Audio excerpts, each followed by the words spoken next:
This video was created by the Medicare Rights Center, a national nonprofit organization that works to ensure access to affordable healthcare for older adults and people with disabilities. In the video, you'll learn about the history of Medicare Advantage and how it compares to original Medicare. Medicare is federal health insurance for people who are age 65 and older, or who are younger and have certain disabilities. More than 65 million people have health insurance through Medicare. People have two options in how to get their Medicare: original Medicare or Medicare Advantage. This choice is made based on individual needs, preferences, and priorities. Most doctors in the country take Medicare, so original Medicare enrollees can see the provider or specialist of their choice without considering networks or referrals. They also don't usually need to worry about utilization management techniques like prior authorization.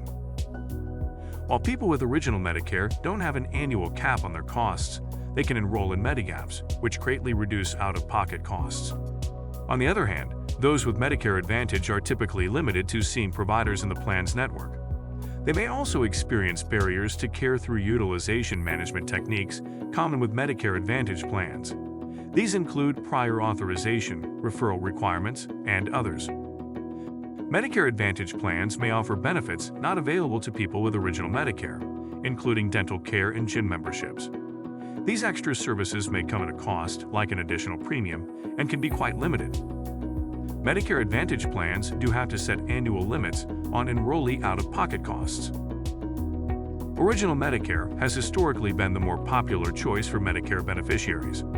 However, the number of people choosing Medicare Advantage has been on the rise, and today is around half of the total Medicare population. So, how did we get here? Let's start at the beginning. As initially created in 1965, Medicare paid providers exclusively on a fee-for-service basis. This means that providers were paid for each service they performed. Starting in 1972, Medicare could contract with private insurance companies. What began as a demonstration program has since shifted to a formal part of the Medicare program, now known as Medicare Advantage. In 1982, Congress set capitation rates for private plans. In contrast to fee-for-service, capitation is a monthly per-member payment for all a beneficiary's care. Flaws in the payment formula led to plan payments that were 5 to 7% above original Medicare rates. These inflated rates, as well as plans' tendency to enroll the healthiest beneficiaries, meant the Medicare program didn't see any savings. Instead, private plans used the excess payments to expand benefits and lower costs for their enrollees. Congress reworked the payment formula in 1997 to address concerns about overpayments in Medicare solvency. These changes did temporarily slow Medicare spending, but Medicare Advantage still didn't achieve savings relative to original Medicare. Private plan enrollment then decreased, which Congress tried to counter in 2003, largely by paying plans more. Between 2004 and 2009, plan payments were nearly 14% above original Medicare rates. From 2010 to 2017, Medicare Advantage payments were brought closer to original Medicare spending levels, to around 3% above original Medicare rates. When we consider the billions of dollars in bonuses also awarded to plans each year, though, the discrepancy was closer to 8%. In 2018, Congress and CMS loosened plan rules, allowing Medicare Advantage plans to offer even more supplemental benefits to their enrollees, using payments from the Medicare program.